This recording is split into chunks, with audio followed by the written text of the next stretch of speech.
Take a good look at your perfectly color-coded bookshelf, your meticulously organized pantry, your kitchen counters without a single speck of dust. Are you doing this because you are genuinely calm, or are you doing it because if you do not, you feel like your entire world is about to fall apart? We need to be very honest about the brutal reason you are obsessed with a clean house. It is not because you are special, it is because you are hiding from something that happened a long time ago. Society will gaslight you into believing your tidiness is a superpower. They see your spotless apartment and tell you that you must have your life figured out. They praise your self-control and use your gift to make themselves feel bad. But that is the first lie we're going to tear down today.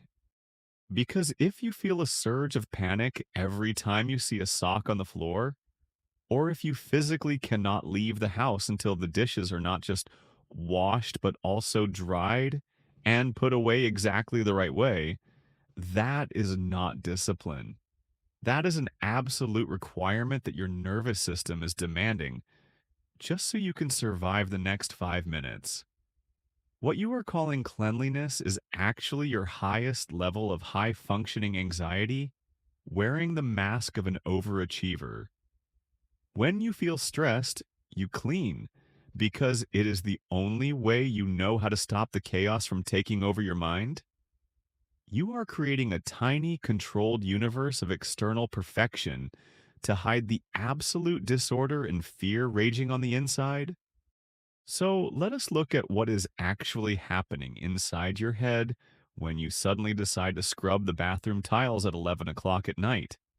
You did not just get a random burst of domestic inspiration. Your brain is experiencing a very specific neurological event. It starts with your amygdala. That is the tiny almond-shaped alarm system in your brain responsible for processing fear and threat. When you are overwhelmed, maybe your boss sent a vague email, maybe your bank account is looking terrifying, or maybe a relationship is falling apart. Your amygdala trips the wire. It floods your nervous system with cortisol and adrenaline. This is called an amygdala hijack. Your prefrontal cortex, the logical, rational part of your brain, basically shuts down. You are plunged into pure survival mode. But here is the catch. There is no physical predator for you to run away from or fight. The threat is an email. The threat is a feeling of inadequacy. The threat is existential dread. Your body is flooded with all this fight or flight energy and absolutely nowhere to direct it. You feel helpless. You feel entirely out of control of your own existence. And then your eyes land on the kitchen sink full of dirty dishes. In that split second, your brain makes a subconscious, brilliant, and deeply tragic calculation. It says, I cannot fix the economy. I cannot fix my relationship. I cannot fix the fact that I feel unlovable. But I can fix that sink. This is what clinical psychologists call microcontrol. When the macro elements of your life feel chaotic and unpredictable, your traumatized brain desperately hunts for a micro environment that it can dominate completely. Dirt, clutter, and misplaced objects become the physical manifestations of your internal anxiety. By eliminating them, you are tricking your nervous system into believing you are safe. You grab the sponge. You start scrubbing. The repetitive rhythmic physical motion serves as a form of somatic processing.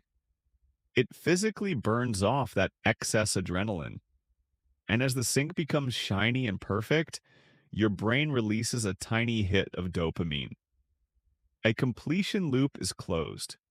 For a few brief minutes, or maybe a couple of hours, the screaming in your head quiets down. You look at the sparkling porcelain and you think, okay, everything is fine. I am in control. This is the exact mechanism behind what people casually call procrasticleaning. You have a major deadline looming, a project that could dictate the trajectory of your career. Instead of sitting down at your desk and facing the cognitive friction of the hard work, you suddenly decide that your entire closet needs to be color coordinated right this very second. You convince yourself that you cannot possibly focus until the visual noise is gone. But the truth is, the task you are avoiding triggers feelings of incompetence or fear of failure. Color coordinating your shirts, on the other hand, guarantees success. It is a guaranteed dopamine hit. You are not preparing your environment for productivity. You are actively running away from the vulnerability of trying and potentially failing, but you are not actually in control of your life. You just temporarily sedated your panic with a bottle of bleach. And this is where the cycle gets incredibly toxic, because the root cause of your anxiety is still there. The email is still there.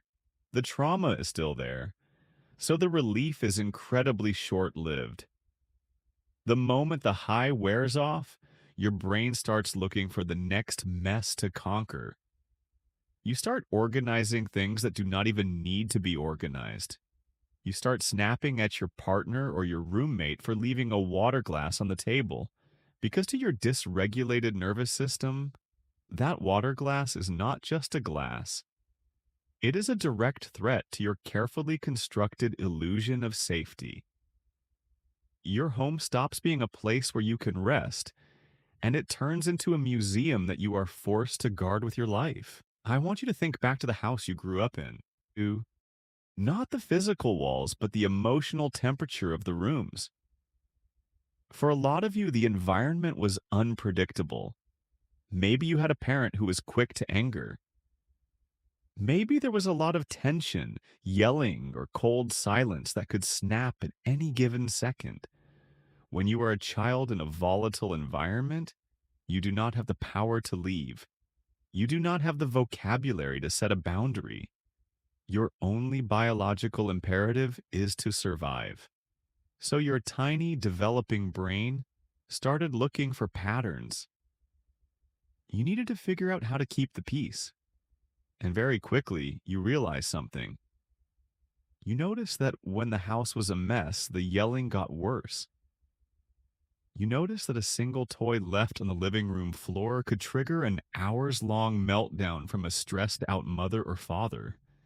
But you also noticed that when things were spotless, when you were perfectly quiet and your room was perfectly clean, you became invisible. And in a chaotic house, being invisible is the closest thing a child has to being safe. You learned that cleaning was a currency. You could buy your parents' temporary approval, or at least avoid their absolute rage by making sure the kitchen counter was wiped down before they got home from work. You mapped their moods to the cleanliness of the house. Clean meant peace. Messy meant punishment. Fast forward 10, 15, or 20 years. You have moved out. You have your own apartment. You pay your own rent. Those unpredictable adults are miles away, or maybe they are not even in your life anymore. But the psychological programming is still there. It is permanently hardwired into your nervous system. When you come home from a long shift at work, absolutely exhausted, and you see a pile of unfolded laundry on your bed, your rational brain knows it is just laundry. But your body does not. Your body reacts as if the predator is back in the room. Your chest tightens. Your breathing gets shallow. You feel a sudden, irrational spike of intense guilt and fear.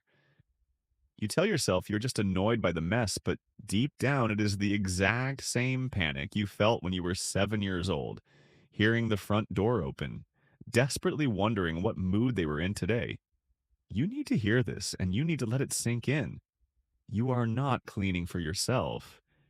You are cleaning for ghosts.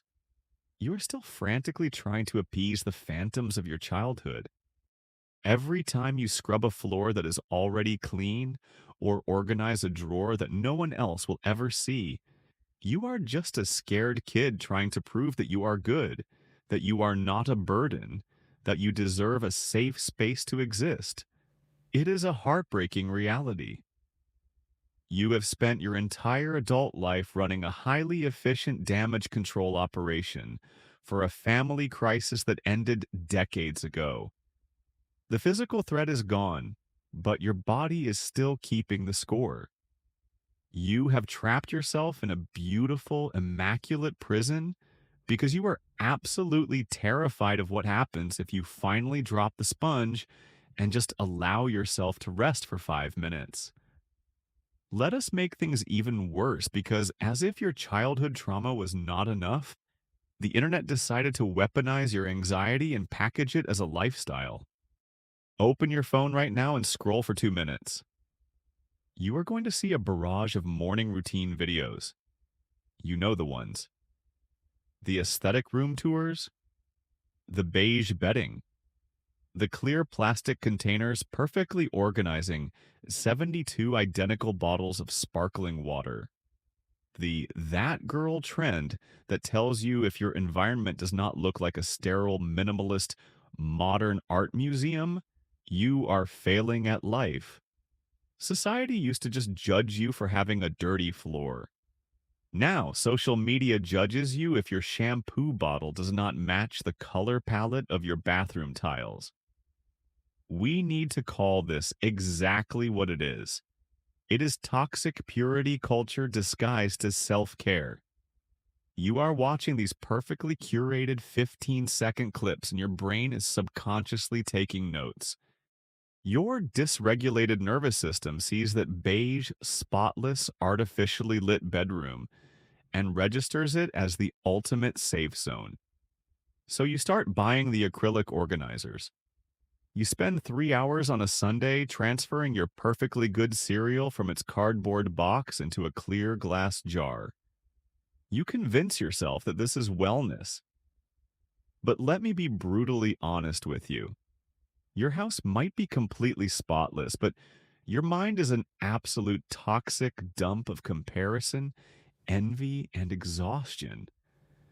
You are spending hours maintaining an aesthetic that was designed to look good on a camera, not to be lived in by a human being.